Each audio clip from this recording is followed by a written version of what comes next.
Welcome to the Great Detectives of Old Time Radio. From Boise, Idaho, this is your host, Adam Graham. If you have a comment, email it to me, box13@greatdetectives.net. Follow us on Twitter at Radio Detectives and become one of our friends on Facebook. Facebook.com/Radio Detectives. And remember our Instagram, Instagram.com/Great Detectives. And I do want to encourage you to check out our other podcast, in particular the Old Time Radio Superman show at OTRSuperman.com. We have been restoring all of the episodes that were deleted off this feed now for about a year, and we're getting towards the end with just about 100 episodes left. That means we have more than 930 episodes over at OTR Superman for you to listen to and enjoy. You get to hear the first appearance of Jimmy Olsen and Batman-Superman team-ups long before it was done in comics and certainly before it was done in a visual medium. You can check out all the episodes over at OTRSuperman.com and find all of the different podcasts we do. Just go to GreatDetectives.net. But now let's get into today's episode of Jeff Regan. The original air date, January the 4th, 1950. And the title is 1,000 Violins. Almost.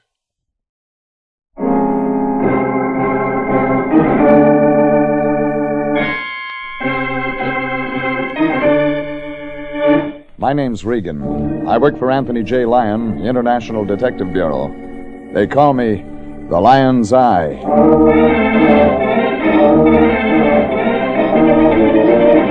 Jeff Regan, Investigator, starring Frank Graham as Regan with Frank Nelson as Anthony J. Lyon. So stand by for mystery and suspense and adventure in tonight's story of 1,000 Violins. Almost.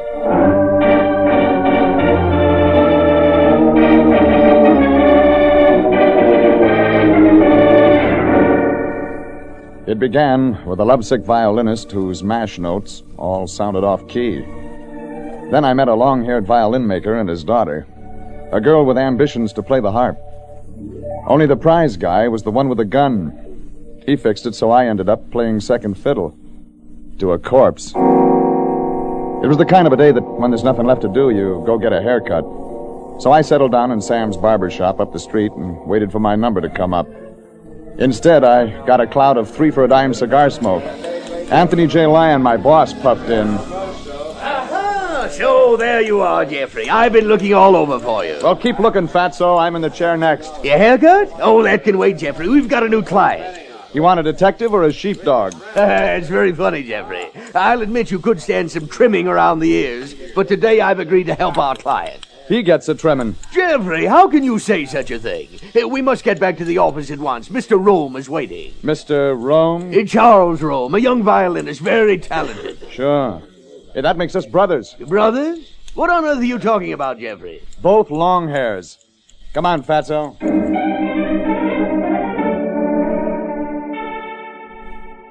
I told Sam I'd be back later for the haircut. The Lion and I walked around the corner to our office. Mr. Charles Rome was waiting all right. Tall, thin, blond guy with long, skinny fingers that tapped along the edge of his chair. He was maybe 23. On the floor beside him was a black violin case. He looked nervous. Well, Mr. Rome, I told you I'd locate him right away. Mr. Rome, my number one operative, Mr. Regan. How do you do, Mr. Regan? Hi. Jeffrey, Mr. Rome here will tell you his problem, and I'm sure you can help him. Okay, Rome. Start at the top. Yes, sir. Well, you see, Mr. Regan, it's about Tina. Tina Lanier, my fiancée. She returned my ring. That's your problem? Well, there's more. When Tina did that, she wouldn't tell me why. But I'm sure she still loves me, Mr. Regan. I'm sure. Another guy? Oh, no, nothing like that. She loves me, I tell you. Okay, take it easy. There's one thing I ask, Mr. Regan. Follow Tina, talk to her, find out, but that's all. What? Jeffrey, Mr. Rome has already discussed this with me. He's especially anxious that we limit the case to the girl and no one else. You must promise, Mr. Regan, there may be others, but you're to pay no attention to them, just the girl. What are you selling, Rome? Jeffrey! Listen, Lion, I'm tired of buying half-baked stories from any client with a fee. There's more, and I want it. Well, I can't tell you any more than that, Mr. Regan. It's Tina I'm worried about. That's the truth, Jeffrey. Our client... Okay, our client.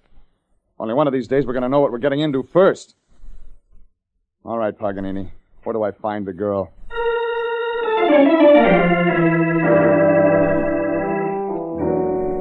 The tall, skinny guy wrote out an address on the back of a sheet of music paper. It turned out to be a small shop. Cracked white plaster, tiny black sign over the door out on Sunset Boulevard.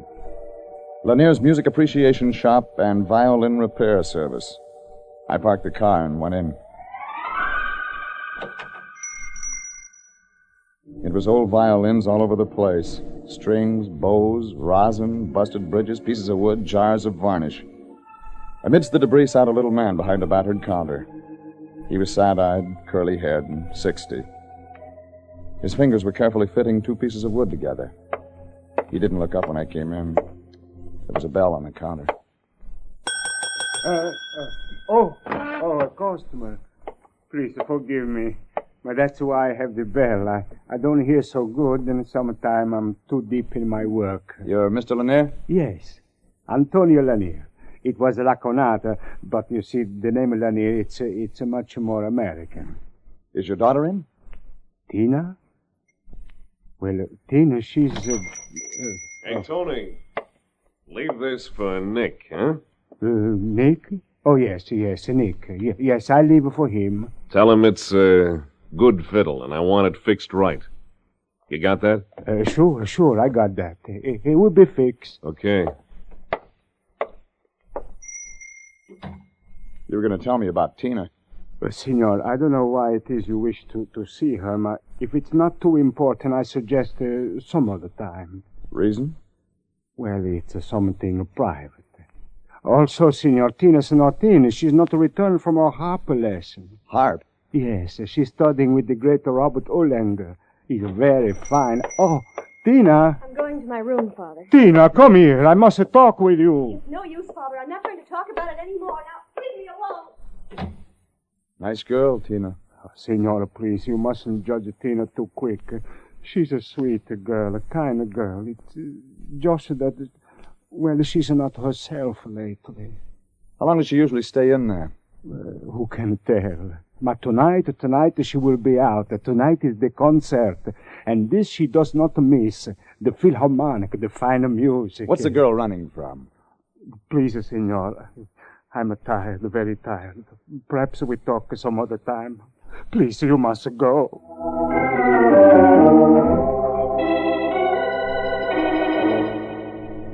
The little man hurried out of the room and disappeared behind the same door his daughter Tina had slammed a couple of minutes before. Only when he glanced back at me, there was a different look in his eyes, far away, like he was looking right through me. Outside, the sun was setting behind a neon sign, only I didn't get to admire the view. A taxi pulled up, and a slim, distinguished-looking guy, gray at the temples, stepped out. He was wearing white tie and tails, and like everybody else, he carried a violin case. He walked right past me without batting an eye and went into the shop. The taxi drove off, and I headed for my car. But when I got there, I had a customer waiting. Only the thing he had in his hand was no violin. It was a knife. You know me? You're the guy I left the fiddle for Nick to fix. That's right, Maestro. I'm the guy. Get to the point. You're playing the wrong tune. You can talk plainer than that. Sure, but I'm a musician. I prefer to put my message in my own idiom, if you get what I mean. You play the knife? Oh, no, the shiv is just protection. I play the cello, Maestro. And I'm telling you to join another orchestra. Tina Lanier doesn't want you hanging around. End of composition, Maestro. The guy with the knife waved a quick downbeat in my direction and disappeared. I headed for home and a shower and some concert-type clothes. An old double-breasted suit and a shirt my laundry claimed was white. I just finished a quick shave when I heard somebody playing boy drummer on my door. I opened it. May I come in, Mr. Regan? Why not? You've got a musician's union card. Charles Rome, double-breasted suit and white shirt, but no violin case, sat down. He had something on his mind, but from the look on his face, it didn't add that he was anxious to go into it. I washed the shaving soap off my face and dressed while he sat. That's when I got an idea. You dressed to go out? Why, yes. Concert? Yes, Mr. Regan. How did you know? Well, you and Tina used to go to concerts together. We used to. You're going tonight, hoping to see her. Well, that's true. But, Mr. Regan, I came to see you about Tina, to talk to you. Go later. Have you got a season ticket? To the concert? Yes. Next to Tina. You bought them together. Well, it was before we... Okay, I got news for you, Rome. It's going to be a big evening, only you aren't going to be there. Oh, but, Mr. Regan, it's my chance to see Tina, to talk to her. Yeah, there'll be talk, all right, but you won't be in it. But Give me that ticket, Paganini. I got a date with the lady who plays the harp.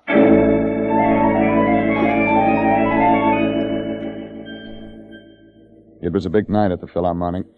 Crowds in mink and earrings, starched shirts and top hats. And the rest of us in the balcony. I found the seat Charles Rome had bought and settled down to wait for Tina Lanier. 10 minutes later, she showed up. She sat down next to me without looking right or left, and things began to happen.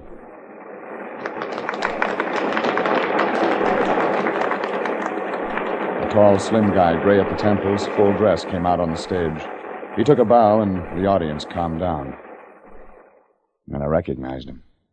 The guy I'd seen going into Antonio Lanier's violin shop. I took a quick look at the program, but I didn't need it to know the guy with the baton was Robert Erlinger, Tina's harp teacher. Tina Lanier sat there with her eyes closed and listened to the music. But I had a job to do. I nudged her arm and she turned with a start. Her eyes blinked and then she recognized me. What do you want? Talk, sweetheart. Leave me alone. Why did you ditch him? Who are you talking about? Charles Rome, your fiancé. I won't answer that. He might be smart. I know what's smart. Go away. Quiet, please. Rome's got a right to an explanation. He got his ring back. Who are you, anyway? Jeff Regan? I don't know you, Mr. Regan. Leave me alone. Quiet, please. Okay, sister, it's your life. Only Rome isn't going to like it that way. Maybe you'll want to know about the man with a knife at your place. What? Yeah, the little guy who carries a shiv. Long, sharp. Charlie Rome might be interested. You saw him? He saw me. I don't like knives waved under my throat. If you won't be quiet, I'll call the manager. Mr. Regan, please, tell Charles. Tell him I'm sorry. That's all. That's all there is. You're sure? Yes, I'm sure. Now, go away.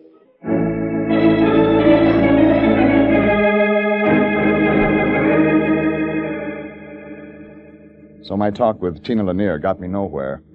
Except the fact that somebody was putting the screws on somebody else, and it didn't add up to a broken engagement. What it did add up to was a lot of violins. I thought about that as I headed for the little red sign that said exit. I made my way past a couple of frowning ushers to the alley outside. When I got there, it was dark and empty. Me and a couple of bottles and torn ticket stubs. I walked out toward the street and then stopped. Somewhere in that alley was somebody else. Maybe behind the fire escape. Maybe behind a big poster. And then I was sure... Okay, Maestro. Get your hands I off. told you, Maestro.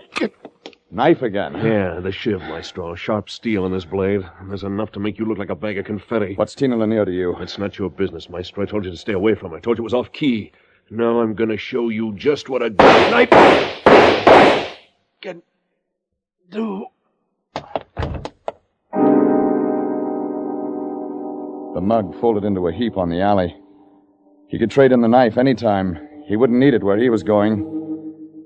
I headed out of the alley toward where the shots came from. There was a cab driver at the curb waiting for the concert crowd, and I grabbed him. Only he saw nobody and said nothing. The guy who'd put the slugs in the cello player was gone. I headed back to my car and hopped in. Now I had to have answers and have them fast. Jeff Regan was too close to a killing not to have a lot of it rub off. It was going to be me and a murderer, or the police.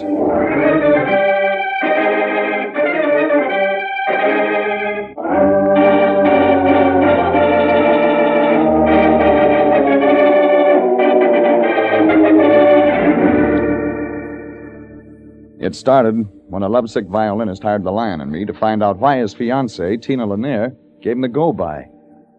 But it ended with me and a corpse in an alley beside the Philharmonic Auditorium. The corpse was a mug who wanted me to stay away from Tina.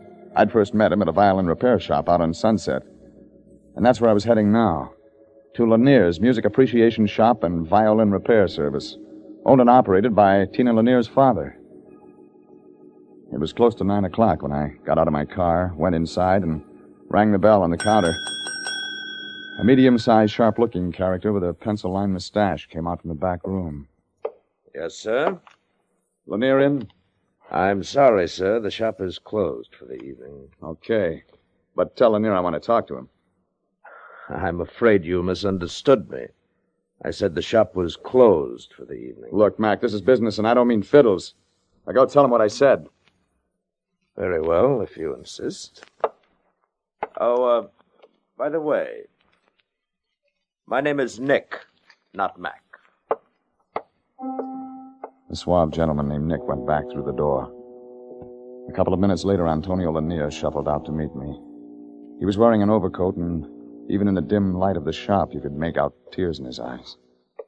You wish to see me, senor? Yeah. I wonder perhaps if you could wait until tomorrow. Well, that's pretty important, Mr. Lanier. Yes, I suppose it is, Ma. You see, I have to go out. It's important, too. Maybe I better tell you something. There's been a murder. Murder? Yeah, a little guy. I saw him in your shop today. He left a violin for Nick. Yes, I know. You know about him? I know he was killed 30 minutes ago, senor. The police telephoned to tell me. You mean Nick? That's correct, senor. The man with the violin is dead, and my daughter, Tina, has been arrested for murder.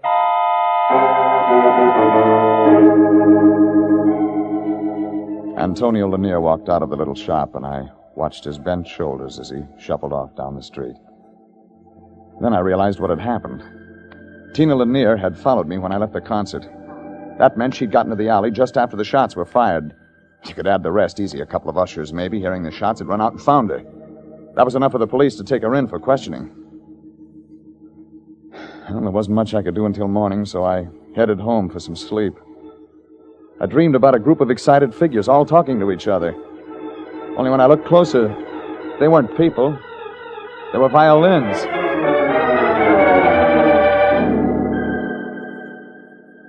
The next morning, I drove down to the police station. Lieutenant Candid, Homicide Squad, was at his desk. Now what's bothering you, Regan? The Lanier girl? Well, I can understand why. Got it out. I've seen some lookers in that cell, Regan. Remember the Pendleton dame a couple of years ago? Some woman. Chopped up her husband with an axe. What about Tina Lanier? Remember the Carlton woman back in 39? There was a dame. Red hair, green eyes, legs. What was it she used? A letter opener? Ice pick. Oh, yeah, ice pick. Oh, I hated to see her go, Regan.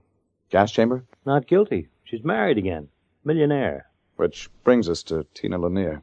Yeah, not bad. Not bad at all. Maybe not the fire that Carlton woman had, but not bad. Get to the point, Candid. What have you got on her? She killed a guy, Regan. We call it murder. There's more. Sure, there's more. There's always more. Like? Like she was found standing over the guy. Guy's name, Joe Fenton. Petty crook, knife artist. San Quentin boy, Regan. Did a year in 1945. That's no motive. You know something else? While Fenton was in prison, he played cello with the San Quentin Orchestra. Cute? I'm still listening. Okay. How about this?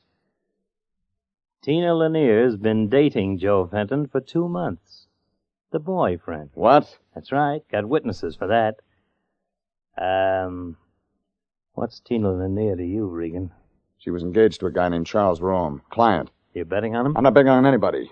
I think you got the wrong customer. Oh, it's a drab job, Regan. Dames like Tina brighten up the place. You understand? Sure, I understand. Mm-hmm. See you around. Yeah, see you around.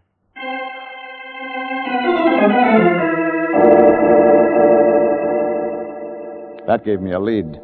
Joe Fenton, Tina Lanier. I headed for the office of my boss, Anthony J. Lyon. Only when I got there, I got another surprise. Sitting across the desk from him was Antonio Lanier. Violin case under his arm, circles under his eyes. Jeffrey, I've been looking for you. Mr. Lanier wants to talk to you. Well, that makes us even. Jeffrey, what on earth are you talking about? Mr. Lanier has retained us to clear his daughter, Tina. Mr. Lanier is a client, Jeffrey, a client. Is that right, Lanier? Yes, sir, Mr. Regan. Yes, that's correct. Well, then, maybe you'd like to talk now. Mr. Regan, There's questions, Mr. Lanier, like about Tina. Tina someday going to be a fine artist. She will be recognized as a If she stays away from guys like Joe Fenton. Yes. Okay, Lanier. One more question. Who's Nick? What? Nick, your helper, the guy Joe Fenton left the violin for. Well, Nick is just as you say, my helper. I hired him several years ago. Jeffrey, 4 why are you years ago. questioning our client this way? Because we've got to get facts before we get a total. We were hired to find out why Tina ditched Charles Rome, and now she's got herself booked for a murder she probably didn't commit, and her father expects us to clear her. We can't go into this thing wearing a blindfold. Yeah, but Jeffrey, aren't we going to help Mr. Lanier? Yeah, I'll drop him by his shop. Maybe if he gets his hands on a violin, he'll relax.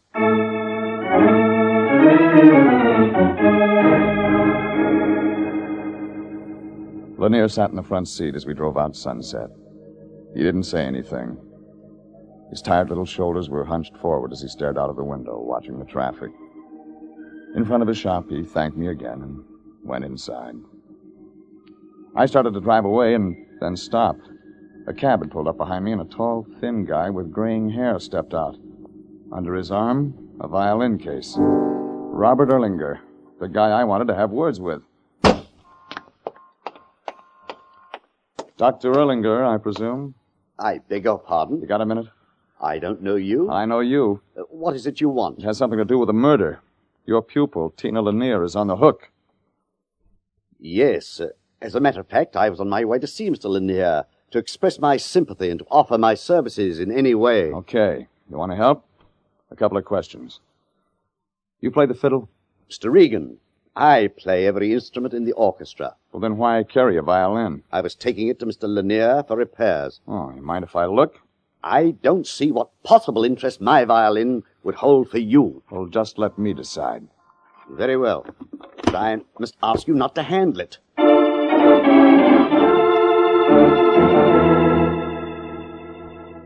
It was beginning to make sense. A lot of separate strings, like on a violin. Only when you tune them, make the notes fit each other, and draw a bows across it, you get music. I headed for the downtown library and found a binding of all the issues of the San Quentin News, the prison paper, for the year 1945, the year Joe Fenton had dropped in. I spent 2 hours covering every page, and then I had it. The last note. Call it the lost chord, but it sang like a canary. I checked for my gun and drove out toward Hollywood. It took me 30 minutes in the nighttime traffic, and then I was there. Yes, who is it? Regan. Who? Oh, it's you, Senor Regan. I'd like to have words with you, Lanier. Well, Senor, I'm very busy. I'm doing a rush job. So am I. So? Yeah, it's about Tina. Oh, and then, of course, we will talk, Senor Regan. About Tina, I'm always willing to talk. Well, that'll save us a lot of trouble, Lanier. Yes. Please, sit down here. Thanks. Got a little story for you, Lanier. Short story, but covers a lot of territory. Yes, I'm listening, Senor. It starts with a guy and his daughter. A violin maker who put a lot of faith in his girl with talent. A guy who'd sell his soul to give the girl everything. Yes, that's true. This guy sold his talent for making violins. Sold it for dough so he could give his girl harp lessons. Maybe. Seems this guy made a mistake once. Went to prison for it. Mistakes? We all make mistakes? Sure. Only the guy I'm talking about made another one. While in prison, he met a couple of musicians in the prison band. They had ideas. Used the guy's talent for making violins. Phony masterpieces, take regular fiddles and doctor them up so they look like real dough. You know? I know. You sold yourself back up the river, Lanier. For Tina. Yeah. Yes, it's true. My senor, such a talent. Such a talent cannot be wasted. Only Tina ditched a career in a nice guy like Charlie Rome for dough. Your mistake, Lanier. But she was not in her right mind. She didn't know what she was doing. But you did. You killed Joe Fenton, and your daughter's set to take the rap. No, I will not let her. Senor Regan, when you came in, I was thinking all alone, with my violins beside me. I had decided Tina will suffer no longer for my mistakes. I'm going to the police. I'm going to tell them everything. I'm going to Lanier. I'm going to tell the police anything, Lanier. Medium-sized guy, pencil-lined mustache, gun in his hand. The guy I'd met the night before in Lanier's shop. Nick. Stay where you are, Regan. Ah, you're the other half of the team. You and Joe Fenton. Saw your picture about a half hour ago. That right? Library. Back copy of the San Quentin News. Picture of the prison orchestra. You and Fenton and Lanier. Oh, isn't that nice? Real nice. My picture in the paper. That's too bad Erlinger didn't see it. Before he let Tina talk him into bringing his violin here for repairs. Yes? I saw Erlinger's fiddle. A Guarnerius worth about $50,000. You used it to model from, to have Lanier make the phonies. Erlinger's a dumb cluck. He never knew the difference. Besides, he got his original Guarnerius back. Sure, he's dumb. That way. But so was Lanier. Quiet, easy-going little man. Probably would have lived to a ripe old honest age. You mugs hadn't dropped in. We just told Lanier what kind of a chance a man with a record had. We convinced him, Regan, he was better off using his brain for something lucrative. You mean you blackmailed him? You can call it that. He took persuading, but he's finished now. You just killed a guy. You're the one who's finished. Not yet. Bad timing. Oh, my wrist. Now we're Even.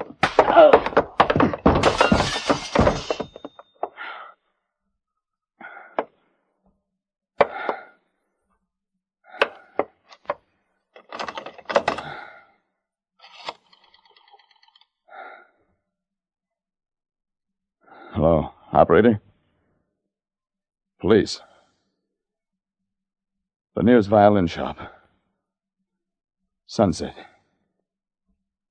Yeah. Bring an ambulance.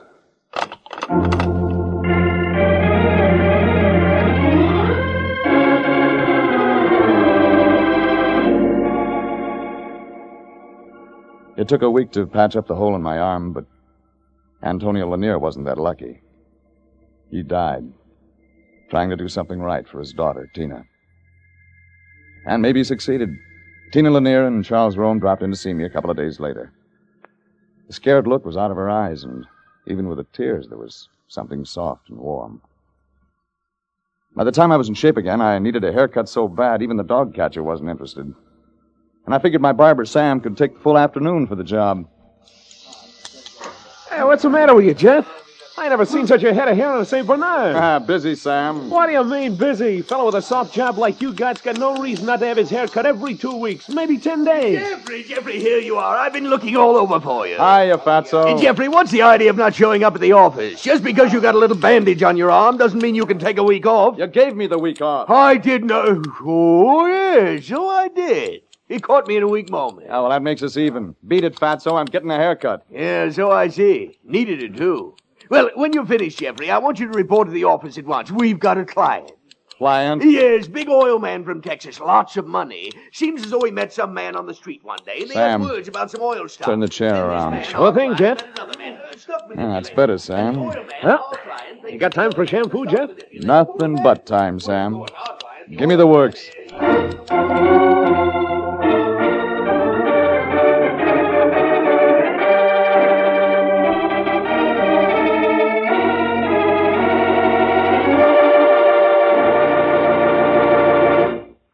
Jeff Regan, Investigator, is written by William Frug and William Fifield, produced and directed by Sterling Tracy, and stars Frank Graham as Regan with Frank Nelson as Anthony J. Lyon. Original music is by Dick Arant. Jeff Regan, Investigator, is heard each week at the same time over CBS. Bob Stevenson speaking and inviting you to be with us again for more suspense and mystery and adventure with Jeff Regan, Investigator.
Welcome back. Well, I like kind of the moral symmetry of the story in that the shop owner, in order to make his daughter have a good life, chose money over principle, and then she essentially makes the same choice. And I thought Regan really can just let loose some ferocity, and I did love the way that he took care of the shop owner's killer at the end of the episode. And of course, there are some lighter moments. I did enjoy the scene where, the line just went on, and Regan just turned around to get back to his haircut. And I did love that little shave and a haircut riff that they did with the music. All right, well, listener comments and feedback now, and we have this from Joan. Joan writes, I prefer Jack Webb as Regan, but this actor plays the character good too.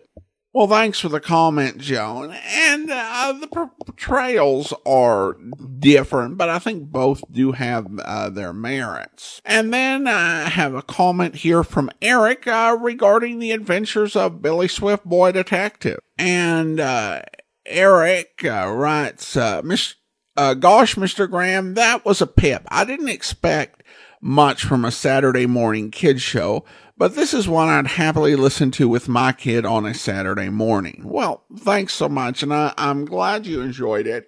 And it's always fun just to find those little random treasures. We've got the big long series that we do, but I just love being able to introduce something that people hadn't heard before, but which they do end up enjoying. Again, thanks so much for your comment. Now it's time to thank our Patreon supporter of the day. And I want to thank Joshua, Patreon supporter since June, currently supporting us at the Seamus level of $4 or more per month. Well, if you are listening to this on YouTube, be sure to like the video, subscribe to the channel, and mark the notification bell. We'll be back with another episode of Jeff Regan next week. But coming up tomorrow, we have an episode of The Man Called X, where... From Cannes to the Italian border, the Maritime Alps push almost to the sea, forming a narrow 50-mile strip of beach and crag known as the Côte d'Azur, the French Riviera. Here are assembled the dissolute and the disenchanted, the rich, the noble, the greedy, by day lounging at the edge of the blue Mediterranean, at night cramming the casinos, pushing forward their chips with trembling fingers. Only at dawn is the wild clamor of desperate gaiety silent. At dawn, the game is over. But in the garden of a villa just inside the borders of the tiny principality of Monaco, another game is in progress. And the stakes? Death.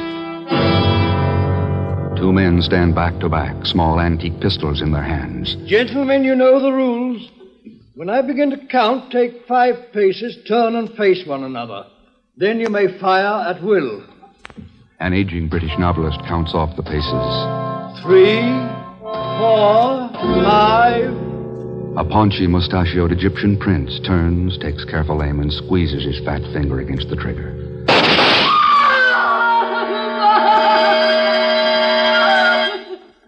I hope you'll be with us then. In the meantime, do send your comments to box13 at greatdetectives.net. Follow us on Twitter at Radio Detectives, and check us out on Instagram, instagram.com/Great Detectives. From Boise, Idaho, this is your host, Adam Graham, signing off.